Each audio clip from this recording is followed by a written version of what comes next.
grande privilégio para mim estar nessa tribuna tão distinta, onde a gente faz tanta amizade, né, com pessoas de tanto valor moral. Bom, hoje nós vamos trazer para vocês o tema a cultura do afeto. Mas antes da gente falar exatamente da cultura do afeto, eu preciso caracterizar o porquê que, nesse momento da humanidade, essa mudança de cultura é tão importante para nós. Então, eu sei que aqui nós temos pessoas de diversas culturas religiosas, de diversos pensamentos, todas elas nobres, né? Então, eu queria caracterizar o meu respeito por todas, tá certo? Porque todas elas levam ao Pai. Mas, como eu sou espírita e eu tenho alguma vivência nessa área, eu queria trazer para vocês um pouquinho do nosso modo de pensar e depois a gente mostra para vocês por que a cultura do afeto está tão incluída nisso aí, tá certo? Bom, nós temos o Allan Kardec, que foi o camarada que codificou a doutrina. Ele não inventou nada, ele apenas tinha uma comunicação com os espíritos e, a partir dali, ele desenvolveu uma série de perguntas e respostas de como que funcionaria o mundo espiritual, né? E a condição que ele colocou para que ele fizesse esse trabalho foi que ele pudesse perguntar o que ele quisesse e ele não iria escrever nada que ele não tivesse convencido. Então, isso caracteriza uma doutrina muito raciocinada, muito lógica, né? E que, na minha opinião, dá toda uma beleza para a nossa doutrina. Bom, quais são os princípios básicos, então, da doutrina espírita? A primeira é a existência de Deus. Então, você imagina o seguinte, não existe acaso. Nós estamos aqui, se de repente cai um avião aqui na nossa cabeça, existe uma razão existencial, espiritual, para que isso aconteça. Tem um comando, entende? Esse Deus, ele é sumamente poderoso, justo e bom. O segundo princípio básico é a imortalidade da alma. Como vocês sabem, o nosso burrinho de carne, como eu costumo chamar, ele tem uma vida limitada. Vai chegar um determinado momento que ele vai morrer. Porém, o espírito que o habita vai sobreviver à morte desse corpo. Eu me permito colocar um depoimento pessoal que eu acho muito interessante. Eu convivi com uma pessoa que ela dizia o seguinte, eu tenho certeza de que, quando o corpo morre, nós deixamos de existir. E eu só sobreviverei na memória de vocês. Então, tudo aquilo que vocês pensam vai sobreviver, mas eu em si já não estarei mais vivo. Bom, essa pessoa morreu, né? Aí, no velório dele, estava lá o caixão, o corpo dele lá, e a empregada era uma médium. Ela visualizava as coisas do plano espiritual. E, de repente, ela começa a chorar, e ficou todo mundo querendo entender o porquê que ela estava chorando. Aí ela pega e diz assim, ele está em frente ao próprio corpo, né? Você imagina, tinha um caixão assim, e ele sentado assim, com a mão no queixo, completamente incrédulo, porque o corpo dele já estava morto, ele entendia isso, porém, ele estava vivo, o que contrariava a regra principal que ele acreditava na vida, né? Então, essa é a primeira informação sobre a imortalidade da alma. A segunda, a reencarnação. Olha só, eu sempre tive uma grande dúvida. Eu dizia assim, como é que pode esse Deus bom, poderoso e justo, ele sempre pegar uma pessoa, imagina a pior pessoa que existiu na Terra, vamos supor, um Hitler ou alguém pior do que ele, né? Aí, esse camarada que criou o próprio Hitler, quer dizer, ele não deixa de ser o pai do Hitler, ele vai chegar e vai dizer assim, eu vou botar você fez tudo de errado, você assassinou gente, você era racista, você só tinha defeitos, então, eu vou colocar você para sofrer, mas não é só sofrer, é sofrer pelo resto da eternidade. E eu sempre achei isso uma incoerência. Eu falava, como é que pode esse Deus ser tão bom e, ao mesmo tempo, pregar algo tão malévolo, né? Então, a doutrina espírita ela diz o seguinte, na verdade, o espírito sobrevive à morte do corpo. Porém, quando nós voltamos para casa, lá no plano espiritual, nós percebemos que evoluímos em determinados aspectos, porém não em outros. Então, você imagina, por exemplo, uma pessoa que ela é egoísta e orgulhosa. E aí você imagina que, durante a vida dela, ela entendeu que ela não podia ser mais egoísta, né, e ela passa a ser uma pessoa mais altruísta. Mas ela ainda é orgulhosa. E aí o corpo dela morre, entende? Aí ela chega no plano espiritual e diz assim, nossa, eu resolvi o problema do egoísmo, mas não resolvi o problema do orgulho. Então, ela vai renascer para combater esse outro mal, que seria o orgulho, entende? Então, nós, gradativamente, vamos evoluindo e vamos transformando as nossas sombras em luzes, né? O outro princípio básico é a comunicação com os espíritos. Veja que a comunicação com os espíritos ela não é exclusiva do espiritismo, ela funciona em todas as doutrinas. Só que, às vezes, as pessoas não têm o conhecimento do que significa. Por exemplo, eu tenho uma amiga em que ela trabalhava numa empresa e o pai tinha câncer, mas, como ela tinha o plano de saúde, o pai era atendido. Aí, o que aconteceu? Ela chegou e foi demitida. E ela falou demitida, falei, tudo bem, eu posso até pensar em outro emprego, mas vai demorar, e o meu pai não pode, né, descontinuar aquele tratamento. E ela entrou em pânico. E aí, no maior desespero, ela entrou numa primeira igreja que ela viu, ela entrou lá e fez uma oração para Deus. Era uma igreja evangélica, e o pastor, uma pessoa bem amável, muito solícita, né? Ele estava lá explanando, pregando as coisas lá do Evangelho. De repente, ele chega e diz assim, o Senhor manda te avisar que ainda esse mês ele vai resolver o seu problema. Ela, tomara que seja verdade, né? Mas não levou muito a sério. Penúltimo dia do mês, ou antepenúltimo dia do mês, ela não estava em casa, o pai dela estava, ela recebe uma ligação, era do Senado Federal, dizendo que ela tinha passado no concurso e precisava assumir a vaga. Quando ela chegou, o pai dela, feliz da vida, falou, olha, você passou para o Senado. E ela falou, não, pai, isso é trote, eu nunca fiz prova para o Senado. E ignorou. Último dia do mês, o cara liga de novo, dessa vez ela está em casa e ela atende. Aí o cara fala, olha, você passou no Senado e você precisa tomar posse. E ela falou, não, tem um engano, eu nunca fiz prova para o Senado. Aí o cara explicou, não, realmente, você não fez prova para o Senado, mas há 5 anos atrás você fez a prova para a Câmara, ficou num excesso de contingente e agora nós estamos chamando, percebe? Então, não era uma coincidência, entende?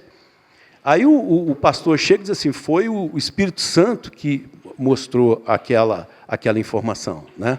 Para nós, aquele pastor era um médium, que o que ele estava falando era absolutamente verdade, não era nenhum fingimento, não era nada, era absolutamente correto. Mas nós entendemos que tem um processo de comunicação nisso aí. Não é? O outro princípio é a lei de causa e efeito. Nada acontece sem razão.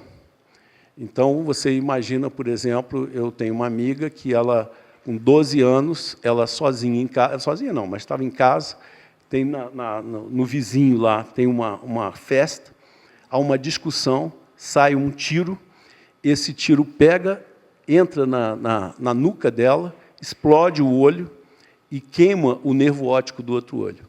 Ela fica 100% cega. Todo mundo achando aquilo, onde é que está Deus? Como é que pode um negócio desse? Uma menina, um anjo de pessoa. Aí passam 2 anos horríveis, né, até que ela vai lá na mesa mediúnica, e na mesa mediúnica entende a situação. Ela tinha cegado uma pessoa e, para resgatar isso, ela mesma pediu para voltar cega. Tá certo? Então, isso é a lei de causa e efeito.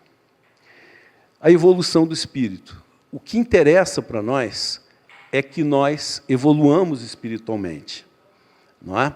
Então, nós precisamos, a cada dia, irmos melhorando, irmos transformando os nossos defeitos em qualidades, irmos nos adocicando por dentro. A existência de vida em outros mundos. Não é? Você imagina que aqui em frente pode ter, por exemplo, um disco voador, que ninguém de nós vê, mas ele está numa outra dimensão, mas ele ali existe. Né? Se você quiser fazer uma comparação, imagina se você chegar uma porção de formigas dentro de uma árvore e você, olhando para aquelas formigas. Né? As formigas não estão te vendo, mas você enxerga perfeitamente as formigas. Né? É mais ou menos assim como seria essa vida nos outros mundos. A fé raciocinada. Quando eu entrei nessa doutrina, eu fiz uma série de questionamentos. E, todas as vezes, eu fazia perguntas, eu sempre fui um camarada muito lógico, e eu fazia perguntas profundas e com bastante solidez e bastante bem argumentada. E eu comecei a perceber que as respostas que eu recebia eram mais argumentadas do que a minha pergunta. Até que eu cheguei e falei, opa, peraí, o bobo aqui sou eu preciso conhecer mais disso, entende?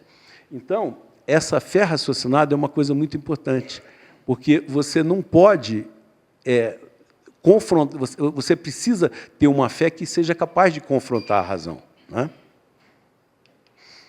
A lei da evolução, de que todos nós estamos aqui para evoluir, e quanto mais nós evoluímos, mais felizes nós somos. Então, por exemplo, o Hitler e o Gandhi conviveram na mesma época. Eu posso garantir a vocês que, hoje, o Gandhi é muito mais feliz do que o Hitler. A lei do amor, né? Não existe força superior ao amor, e é o amor que nos leva a essa ascensão. E, por último, a inexistência de penas eternas. Então, não faz nenhum sentido a gente imaginar que exista um inferno, né, com enxofre, com Satanás, só para fazer alguém sofrer. Né? Porque esse Deus justo, poderoso e bom, ele não seria exatamente justo, poderoso e bom se ele permitisse isso. Né? Muito bem. Então, olha só. Nós temos a descrição dos ciclos evolutivos dos planetas. Então, nós temos os planetas primitivos, os de provas e expiações, como é o caso da Terra, o de regeneração, que está chegando, os mundos felizes e os mundos puros ou celestiais. Então, o que ocorre? No mundo primitivo, nós vamos ver que ainda é muito instintivo. Né? No mundo de provas e expiações, são as sensações que comandam. No mundo de regeneração, vão valer os sentimentos. Nos mundos felizes, vai ser a felicidade, que será ainda uma felicidade relativa.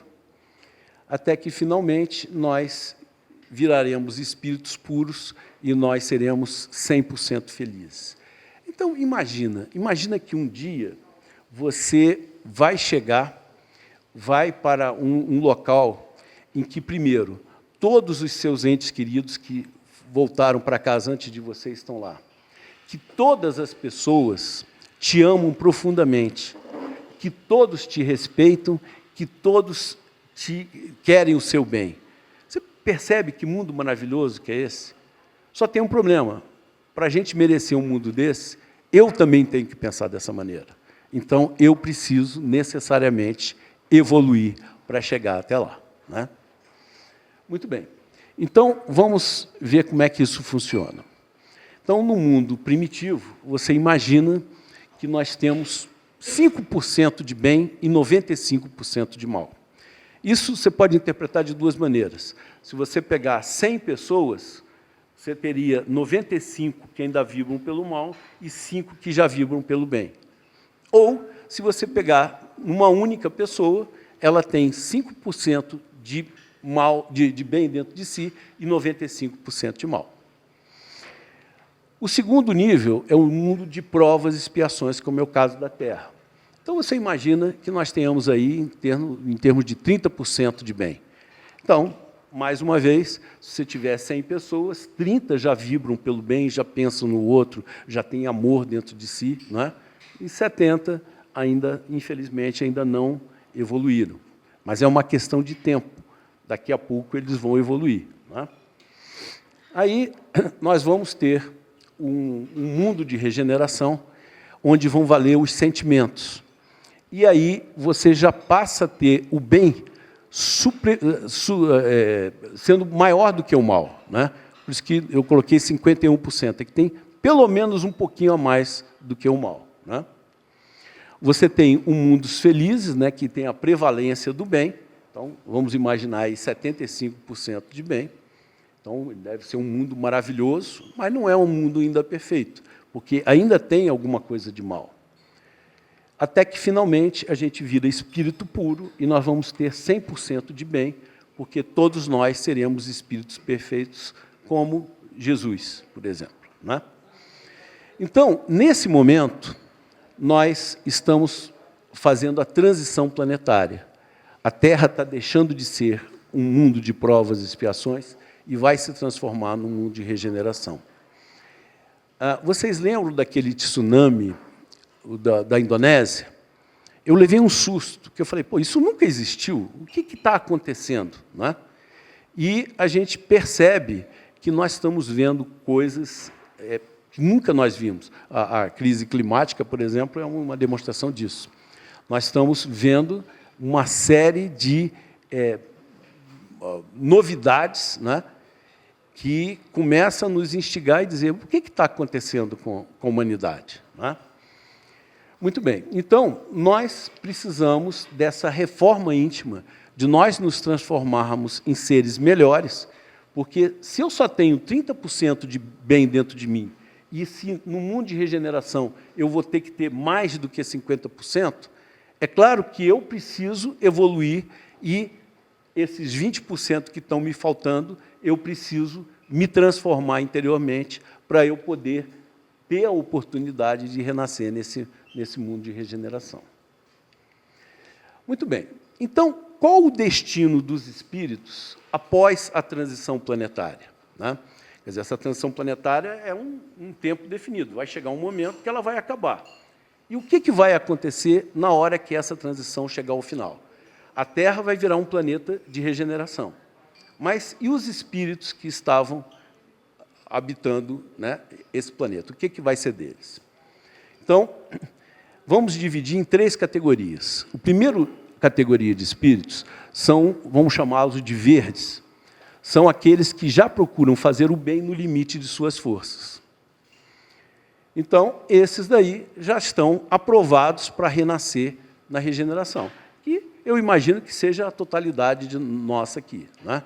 Todos que estão aqui já têm uma busca pela espiritualidade, já têm uma busca de sermos pessoas melhores. Né? Então, é bem possível que nós já estejamos aprovados para renascer na regeneração. Tem um segundo grupo, que nós vamos chamá-los de amarelos, que ainda fazem o mal, mas não por maldade, mas por ignorância. Vamos dar um exemplo fictício. Imagine uma determinada repartição, não que todas as repartições sejam dessa maneira, é só para poder situar uma situação. Então, imagine que naquela repartição, toda a estrutura dessa repartição é corrupta.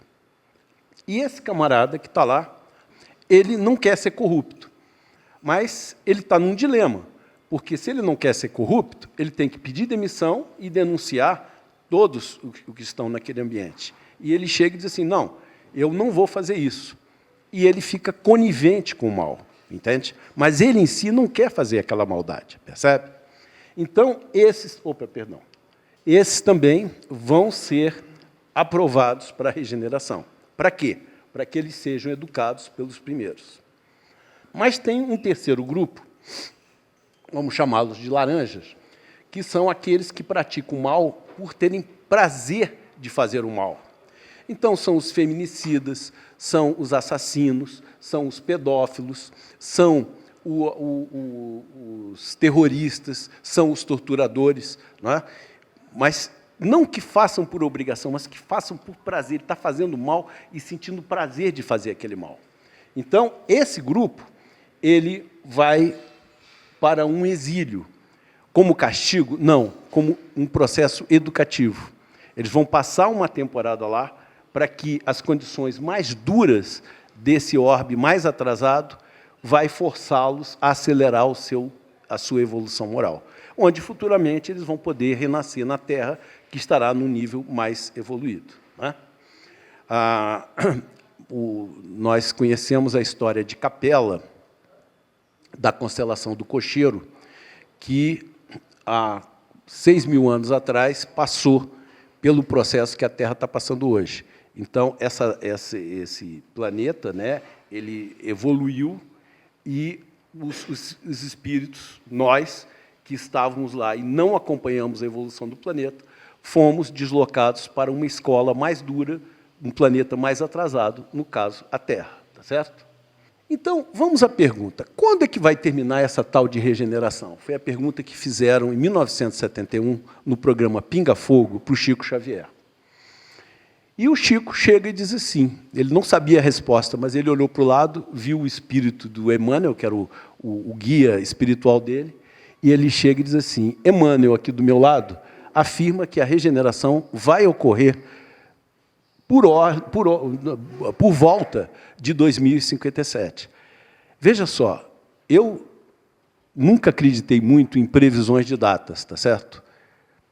Acho perfeitamente possível que, quando chegar em 2057, o comando espiritual da Terra pode chegar e dizer assim, não, essa Terra ainda está muito atrasada, vamos dar mais 100 anos para eles e esticam essa transição em 100 anos, tá certo? Não estamos falando de uma data fatídica, mas é apenas um raciocínio, ok?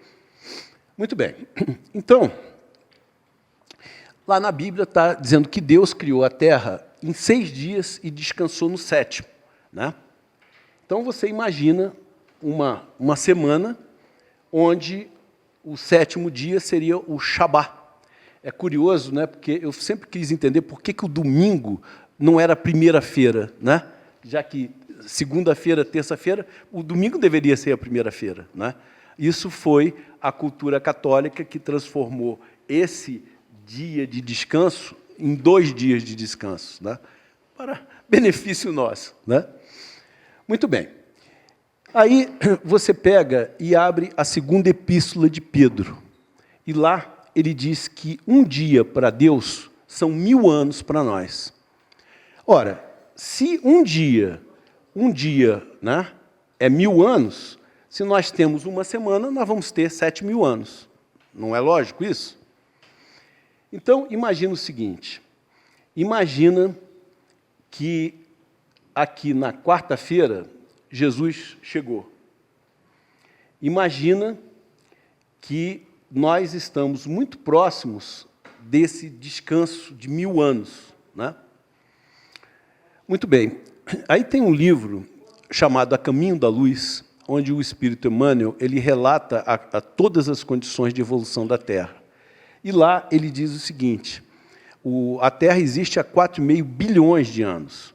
E nós tínhamos os humanoides, aquelas formas bem grotescas, né, que viveram todos esses períodos sempre se aperfeiçoando.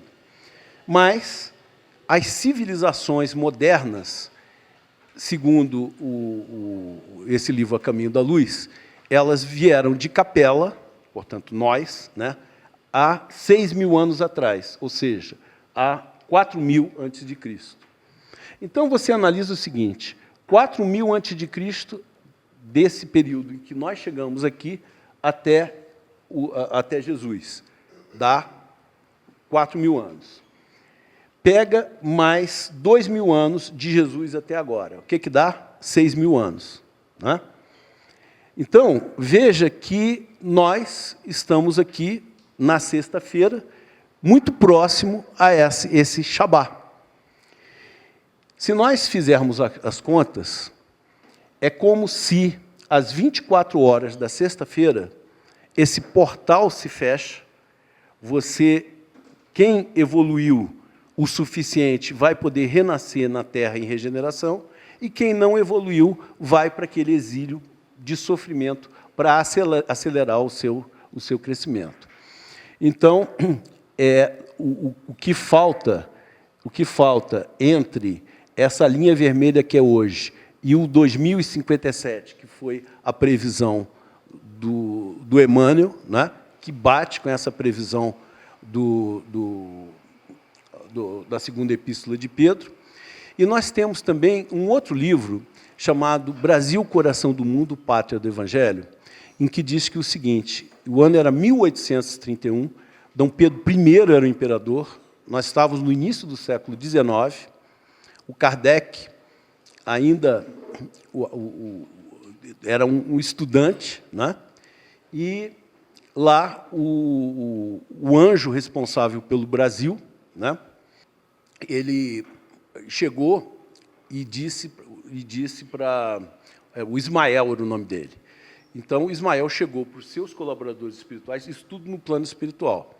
Chegou e disse o seguinte: como sabeis, este século, quer dizer, o século XIX, será o advento do Consolador. Então, nós teremos esse advento maravilhoso, e, após esse advento, haverá 100 anos de preparação e 100 anos de execução. Se você somar 1857 mais 100 mais 100, você chega no mesmo número que o Emmanuel falou e que nós também deduzimos aqui pela segunda epístola de Pedro. Né? Então, veja que faz todo um sentido. Né? Embora eu volte a afirmar para vocês, eu não acredito em previsões de datas. Isso é apenas uma forma de raciocínio, porque a espiritualidade pode mudar esse planejamento na hora que ela achar que deve. Tá certo? Nós estamos vivendo a transição planetária, e o que diferencia, então, os espíritos verdes e amarelos dos laranjas? Né? Os verdes e amarelos terão a oportunidade de renascer na Terra, enquanto que os laranjas serão obrigados a passar uma temporada, talvez uns 800 anos, por exemplo, lá no exílio, para que eles cresçam, evoluam e depois eles possam renascer aqui na Terra. É a prática da cultura do afeto. Toda essa introdução foi só para mostrar para vocês por que essa cultura do afeto se faz tão importante. E essa cultura do afeto te diz o seguinte: quanto mais forte você fica, mais gentil você é. Veja só uma coisa, religião não é passaporte para o mundo espiritual evoluído, tá certo? Você pode ter um ateu que diz assim: eu não acredito em Deus, eu acho que isso tudo é uma balela, só que ele tem atitudes tão nobres, né, muito parecidas com as atitudes propostas por Jesus, que mesmo ele não acreditando em Deus, ele pode ser um ser evoluidíssimo, tá certo? Então, não há nenhuma vantagem de você chegar e dizer assim: olha, eu sou espírita, ou eu sou católico, ou eu sou evangélico, então, por isso, eu mereço. Porque não é assim que funciona. O que interessa é a sua prática interna, a sua prática espiritual do coração. Então, a mensagem é: seja sempre gentil. A gente nunca sabe pelo que o outro está passando. Muito bem. Então, agora, nós vamos começar a pensar em termos da cultura do afeto. Então, você imagina esse camarada aqui, esse cara aqui é um cara que está encarnado, é um cara como nós, preso a um burrinho de carne e osso, né, como nós. E aqui você tem o mundo espiritual. Então, você tem esses seres de branco, o branco aqui significa luz, tá? Então, esses seres iluminados, eles tentam proteger esse camarada. Por exemplo, esse cara fez um filho e diz assim: puxa, não vale a pena eu querer ter esse filho, então eu vou fazer um aborto. Esse camarada aqui vai chegar e vai dizer, não, não faça isso, porque isso é um crime espiritual. Entende? Esse camaradinho aqui, que não tem essa luz, ele vai tentar convencê-lo de que ele deve fazer o aborto. Só tem um detalhe, de quem que é a decisão? É desse sujeito, né? Ele tem total livre-arbítrio e o mundo espiritual respeita perfeitamente o nosso livre-arbítrio, ok? Mas o importante é que nós temos a escolha. Bom, nós temos as nossas feridas da infância. Então, você imagina que o teu pai ou a tua mãe, quando você tinha 2 anos, eles, no meio de uma tensão qualquer, eles chegaram e falaram, menino, você é burro, né? Ele não quis falar aquilo, mas foi uma frase infeliz. Só que nós captamos aquela frase e talvez transformamos aquela frase na sentença mais importante da nossa vida. Então, isso daí é uma ferida, é uma criança interior ferida que cada um de nós tem dentro de nós. Então, você hoje é mais evoluído e forte do que aquela criancinha indefesa que não sabia como reagir. Então, muitas vezes, hoje, nós tomamos decisões, quer dizer, nós temos um planejamento de vida, nós estamos seguindo nessa direção, e, de repente, na hora de eu tomar uma decisão crítica, essa criança ferida interior, que está no meu inconsciente, ela vem e me leva a tomar um caminho infeliz, porque ela está ferida, entende? Então, é preciso que nós tenhamos clareza disso e tiremos ela do inconsciente e possamos trazê-la para o consciente, onde nós podemos negociar com ela e ajudá-la. Então, não importa os fracassos anteriores, você tem valor, você merece ser feliz. Essa crença ela é muito importante, e hoje a nossa humanidade carece desse tipo de pensamento. Então, eu, por exemplo, eu trabalhei no CVV, o Centro de Valorização da Vida, e eu digo para vocês, é impressionante o número de pessoas que buscam esse serviço porque estão desorientados, sem alento, querendo tirar a própria vida, né? Então, é uma ideia para a gente refletir sobre essa nossa criança ferida interior, que ela precisa ser acolhida. E como é que funciona o ego? Então, você imagina que no centro da sua essência, você tem o ser essencial, que é o amor, as nossas qualidades. Num nível mais externo, nós temos as negatividades do ego, que são o desamor, são as nossas falhas morais e espirituais. Num nível mais externo, nós temos as máscaras do ego. O que é a máscara do ego? É algo inconsciente que eu tento me enganar para que eu não me convença que eu tenho essas negatividades. Então, é uma tentativa tosca de eu esconder de mim e dos outros os meus próprios defeitos, né? Então, quantas vezes você vê uma pessoa que todo mundo percebe que ela tem um determinado defeito moral grave, mas ela mesma não vê aquele defeito, né? É porque ela está dentro da máscara.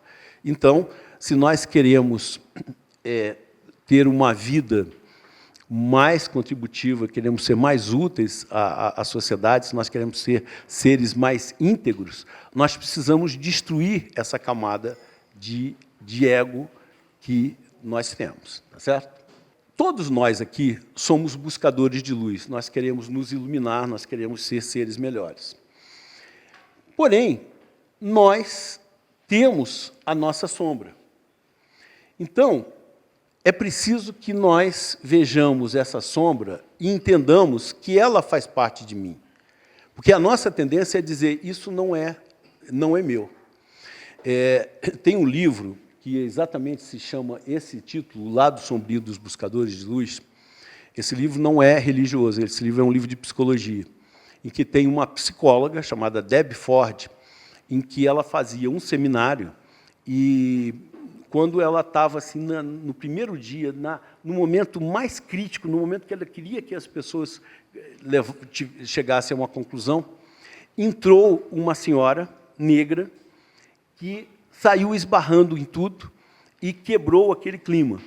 E ela, logicamente, ficou irritada, né? Não podia demonstrar, mas ela estava irritada, porque quebrou completamente aquela questão. Bom, aí ela terminou o primeiro dia, e aí houve uma conversa dela com uma outra psicóloga auxiliar que estava ajudando ela. E lá pelas tantas, essa psicóloga chegou e falou, você é racista? E ela falou, claro que eu não sou racista. Eu ajudei meu pai, eu sou uma psicóloga, eu sou uma humanista, é óbvio que eu não sou racista. E aí ela começa a pensar, o que aconteceu quando aquela senhora negra entrou? E ela lembrou que ela pensou em termos racistas, entende? Então, no momento que ela pega e põe aquela aqui, diz assim, esse racismo é meu, ela tirou do inconsciente e trouxe para o consciente. E aí ela pega e diz assim, não, eu ainda tenho um pouco de racismo, então eu preciso trabalhar esse defeito em mim, percebe? Então, isso é que é acolher a sombra. O propósito de vida é algo que faz a sua vida dar sentido a outras vidas. Cada um de nós precisa refletir qual o meu propósito de vida, não é? Outra questão importante é que o mais estruturado deve ajudar o menos estruturado, em todas as dimensões da vida. Então, na dimensão material, por exemplo, eu estou no supermercado, eu estou com um caixa sobrando e eu vejo uma senhora angustiada porque não consegue comprar as coisas para os seus filhos. Não me custa nada eu pegar e doar uma cesta básica para ela. Na condição física, né? Então, eu estou bem fisicamente, tem uma senhorinha com dificuldade de locomoção, eu devo ajudá-la ela porque eu estou melhor fisicamente do que ela. Na questão afetiva, eu estou com a minha psique em dia e tem alguma pessoa que esteja, né, desequilibrada, eu devo ajudá-la. Na questão mental, né, a mesma coisa. Na questão espiritual, tem alguém que está em desequilíbrio espiritual, se eu estou equilibrado, eu devo ajudar a ela, né? Então, o mais estruturado ajuda o menos estruturado. Eu acho essa figura linda, ó, essa estátua, né, e a menininha querendo ajudar o Cristo ali, né? É essa a ideia, o mais estruturado ajudando o menos estruturado. Bom, então, a cultura do afeto, ela se baseia nos valores morais que todas as doutrinas cristãs têm, né? Mas aqui a gente usa o que Kardec traduziu para nós. A autorresponsabilidade, onde a gente deixa de ser vítima da vida e assume o protagonismo da vida. E aí nós temos o adocicamento interior, que é nós nos transformarmos em pessoas cada vez mais suaves, cada vez mais doces. Atuar como em família, porque se eu chamo Deus de pai, eu preciso chamar o outro de irmão.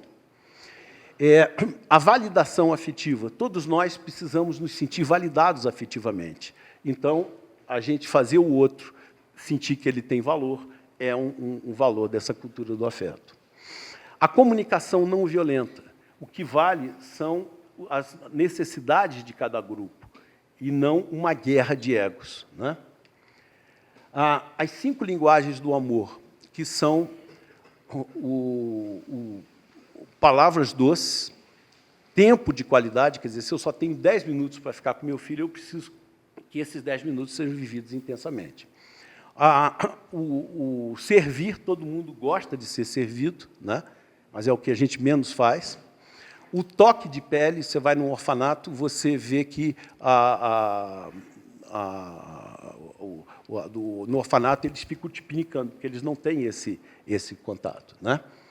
E, por último, os presentes. Todo mundo gosta de ganhar presentes, mas aqui nós estamos falando de presentes afetivos.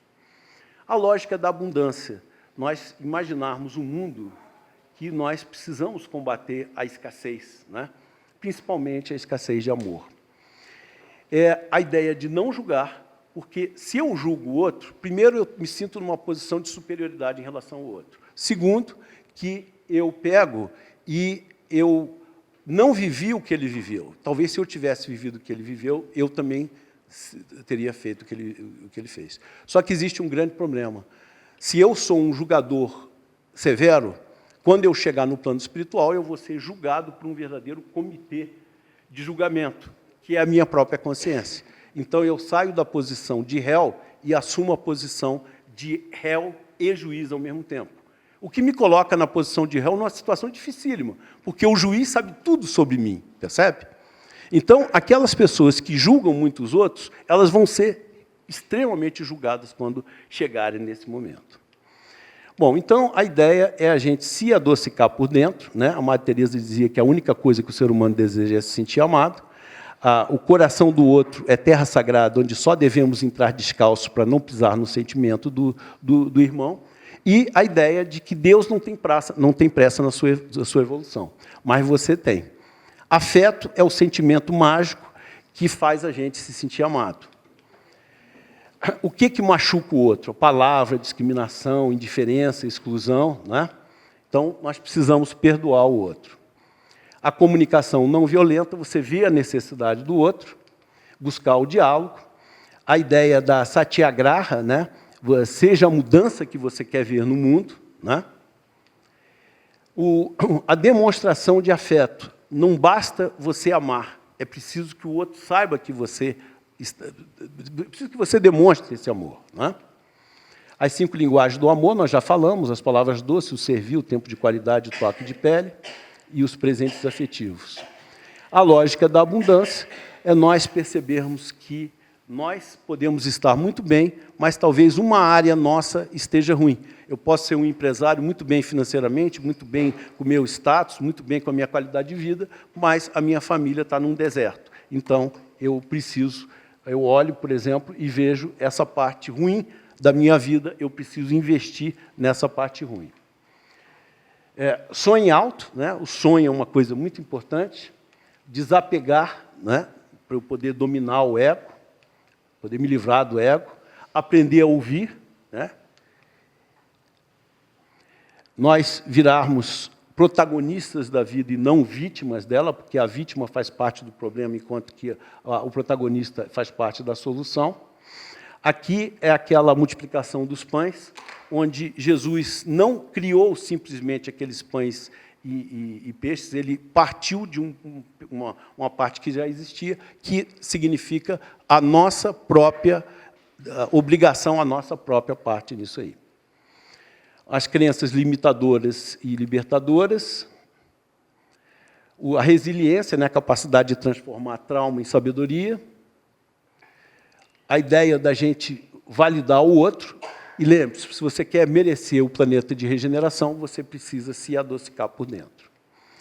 Então, meus queridos, o grande desejo nosso é que nós possamos sair daqui com a ideia de nós sonharmos, porque nós estamos construindo uma obra-prima que somos nós mesmos.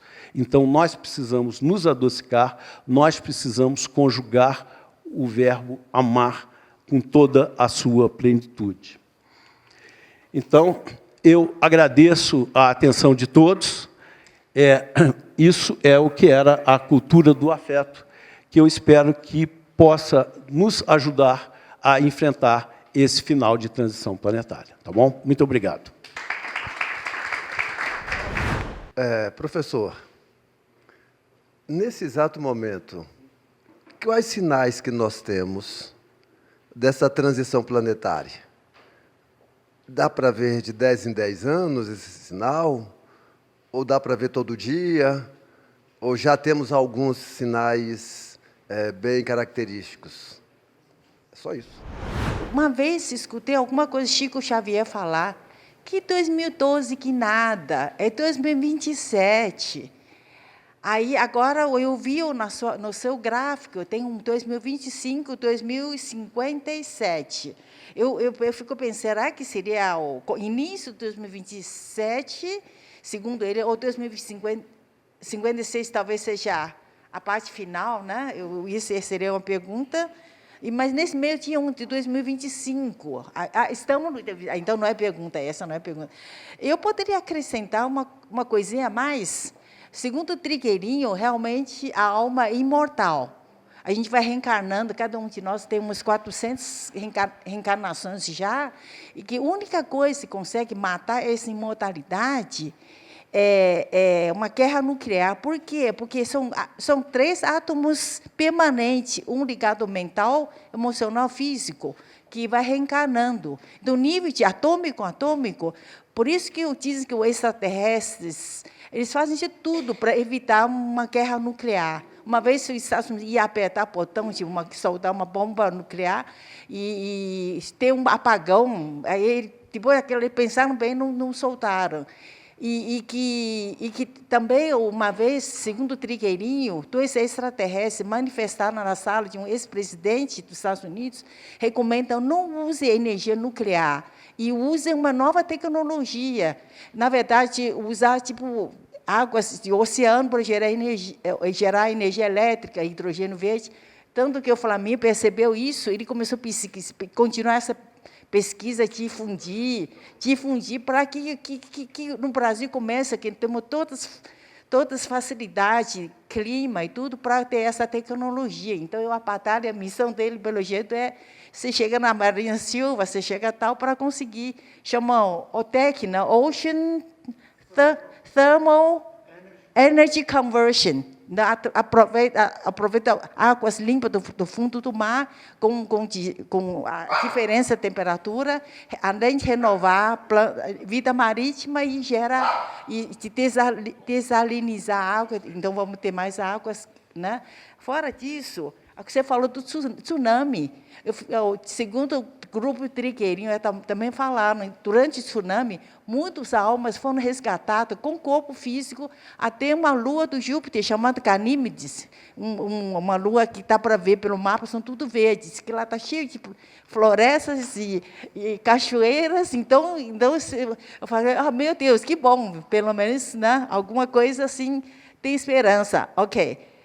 E também, última coisa, Trigueirinho também falou que, na verdade, eram 10% que podia continuar depois dessa transição planetária. Eu fico pensando, puxa, o que a gente pode ajudar para aumentar? Depois de uns 10 anos, de 10% caíram para 8%. Isso são algumas informações para complementar, né? Tá bom? Obrigada. Gostei muito da mensagem que não importa que as pessoas tenham uma religião A, B, C, ou sejam ateus. O que importa é o que ela faz, o que ela desempenha, sob o ponto de vista do convívio pessoal. Mas eu gostaria de fazer duas indagações. A primeira, na figura do médium, dentro do espiritualismo, né? Se essa pessoa nasceu dotada com percepções especiais ou não, ou se isso é desenvolvido, e como distinguir um médium verdadeiro de um fraudador que utiliza essa fantasia de médium para obter algum ganho financeiro, etc.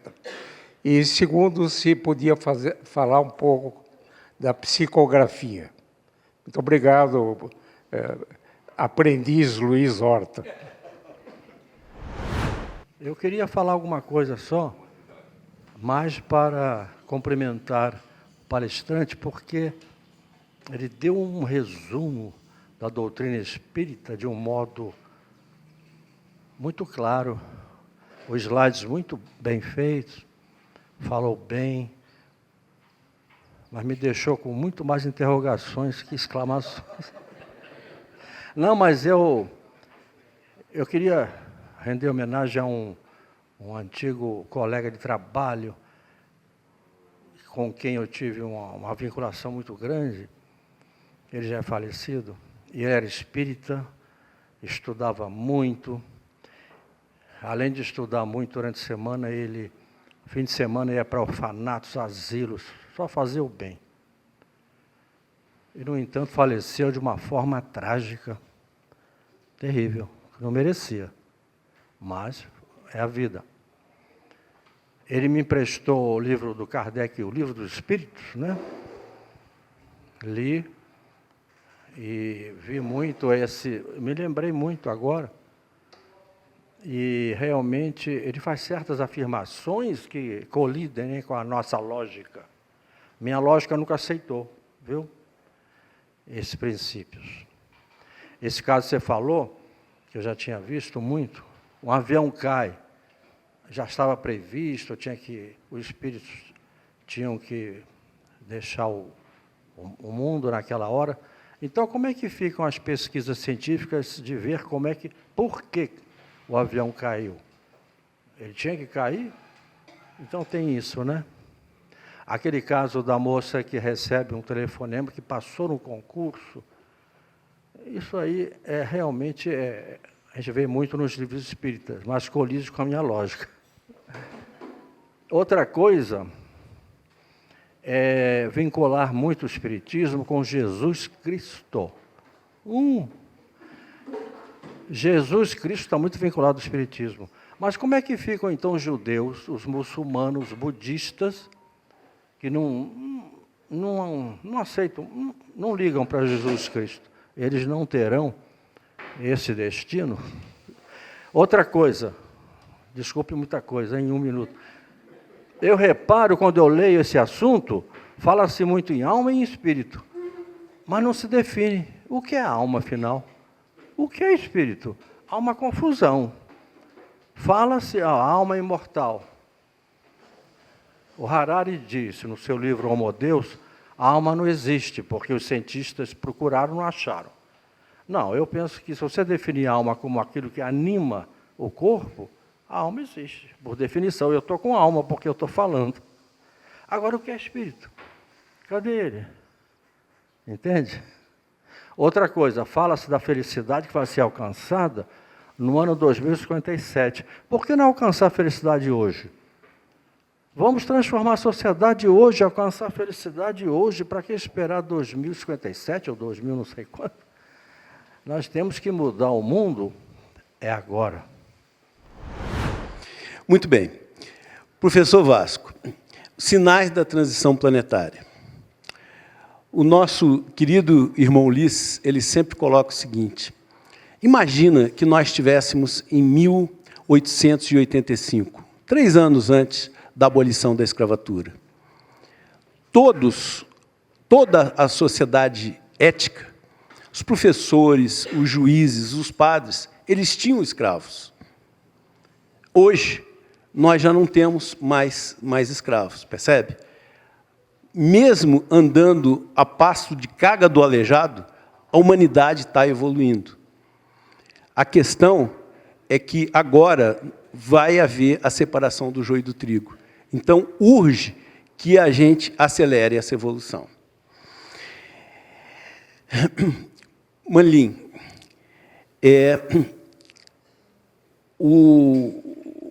olha só, você falou que o Trigueirinho disse que só 10% da humanidade, né, poderiam renascer na regeneração. Olha, realmente a gente não sabe que percentual que é esse, mas nós sabemos que hoje a maioria de nós ainda vibra pelo mal.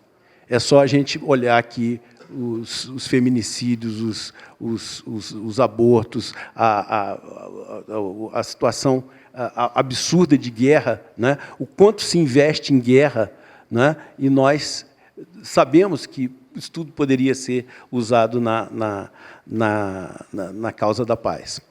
Que os tsunamis geram o resgate de almas, eu não tenho dúvidas, né?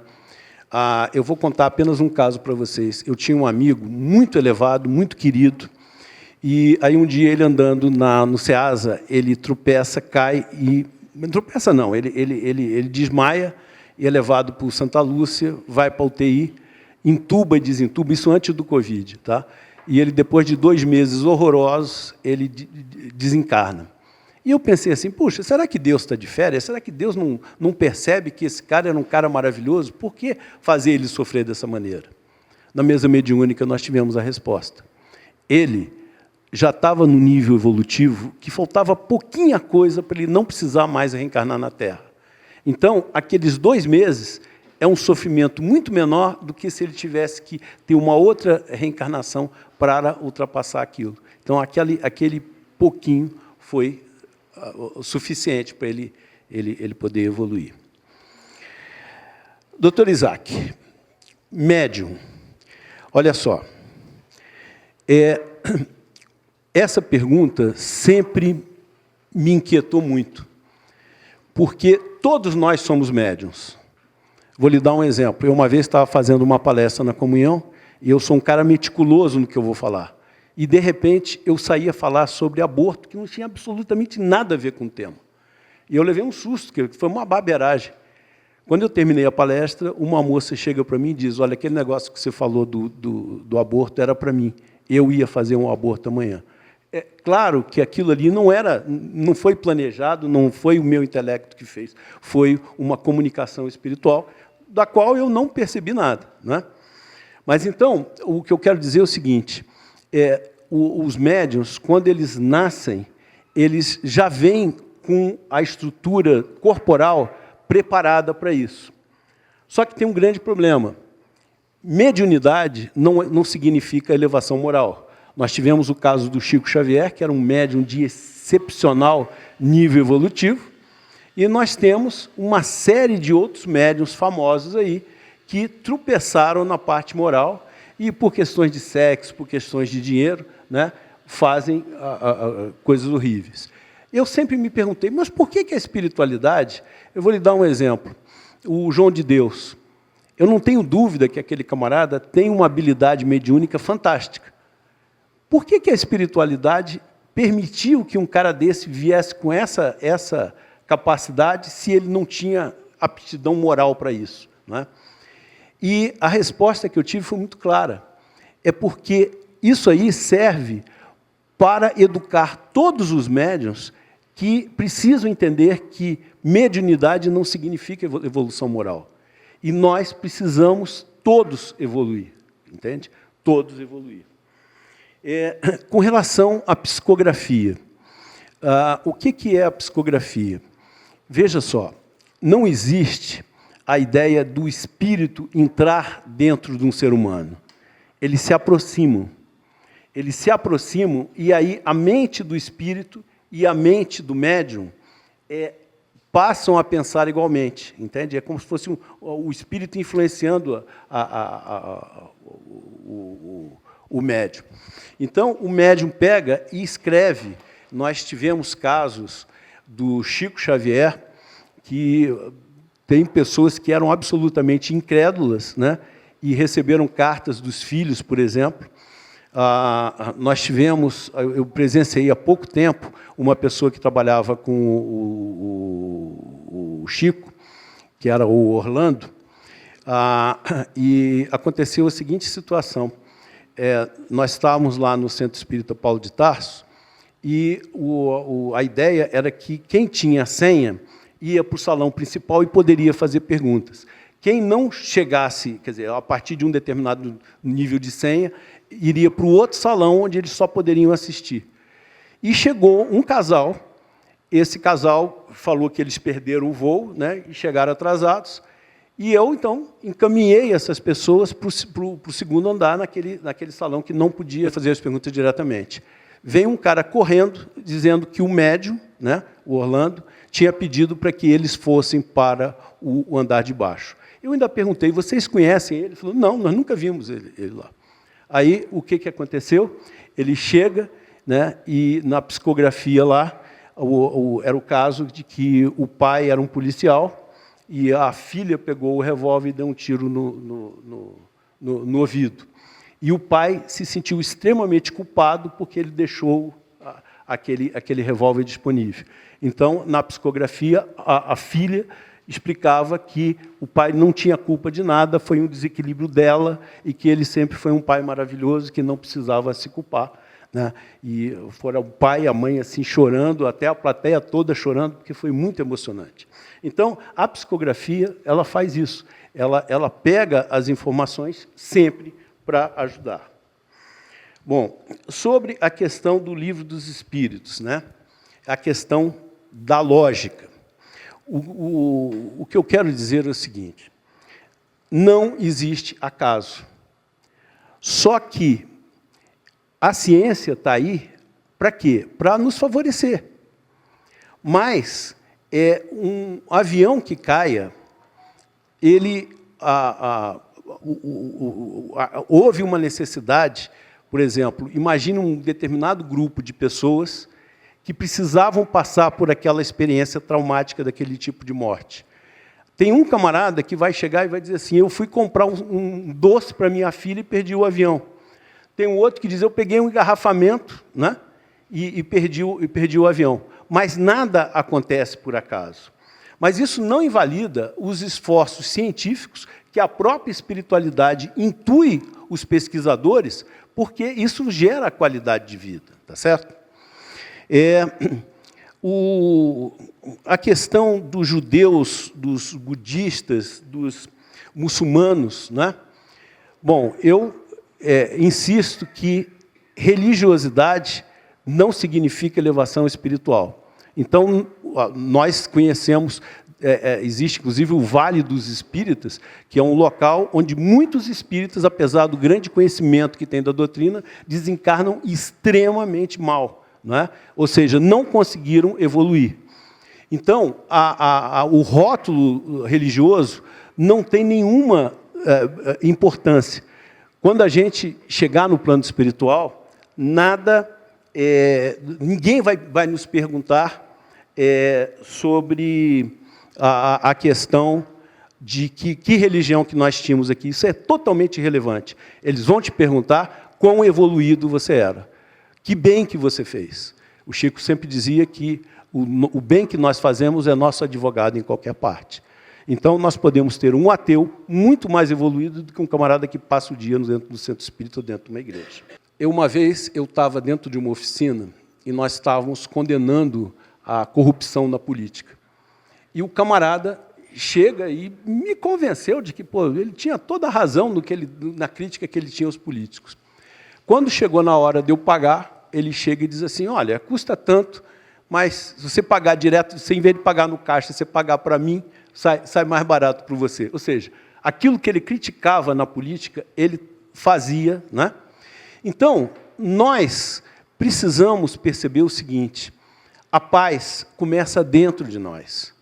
Se eu não usar a cultura do afeto para eu me adocicar por dentro, como que eu posso esperar que o mundo à minha volta vá evoluir? Eu tenho que ser uma carta viva do Evangelho. Eu preciso fazer com que, não o que eu conheça, mas sim o que eu vivencie, mostre que eu entendi os valores do Evangelho, que eu aprendi a ser uma pessoa mais amorosa, mais doce, né?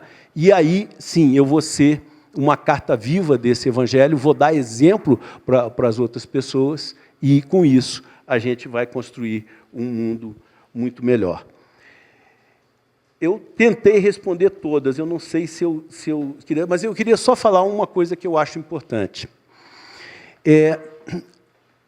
Não deu tempo de eu falar, mas vocês podem perguntar assim para mim, por que razão que, quando uma pessoa desencarna, ela não pode continuar evoluindo lá no plano espiritual?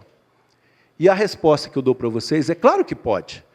Agora, eu te pergunto uma coisa, quando você fez prova para o Detran, você achava mais interessante investir na aula teórica ou na aula prática? Não que a aula teórica não fosse importante, mas você precisava pegar o carro para poder aplicar aquilo ali. Ou seja, na hora que nós estamos encarnados, é a hora que realmente nós evoluímos. Então, embora nós possamos evoluir no plano espiritual, mas a maior parte da nossa evolução ocorre quando nós estamos encarnados. Por isso, a necessidade da reencarnação. Tá certo? Bom, eu tentei responder todas as perguntas. Peço perdão se eu passei alguma... não, tem uma coisa importante, sim. A questão de 2025. No encerramento do Congresso Espírita de Uberaba, teve um médium que falou uma coisa muito interessante. Ele diz o seguinte, puxa vida, como que uma humanidade, com esse grau de desequilíbrio moral que nós estamos vivendo, vai pensar de, em apenas 30 e poucos anos, nós evoluirmos, não é? E a resposta que eles deram é o seguinte, a partir de 2025, por acaso o ano, que isso foi em 97, tá? Mas a partir de 2025, havia uma previsão do encarne de 200 mil espíritos de luz renascerem no planeta. Imagina São Francisco Xavier, imagina um Gandhi, né? Imagina espíritos desse quilate. Então, o que vai acontecer? Esses espíritos vão acelerar a evolução para que nós tenhamos mais chance de sermos aprovados nesse verdadeiro vestibular, que, se estiver correto, será se a previsão estiver correta, será em 2057. Volto a insistir que essa data não é importante, tá? Porque se a espiritualidade resolver adiar por 100 anos isso, não tem problema nenhum. Cabe a nós aproveitarmos a oportunidade e acelerarmos essa evolução o mais que nós pudermos. Por uma razão muito simples. Quanto mais eu evoluo, mais feliz eu sou. Então, aproveitemos essa oportunidade e construamos a nossa cultura do afeto dentro de nós, para que nós possamos nos adocicar por dentro e nós possamos contribuir para um mundo com mais paz, para um mundo com mais amor, não é? E nós estarmos sempre do lado do Mestre Jesus, ajudando a aceleração moral do planeta. Tá certo? Muito obrigado, eu tentei responder.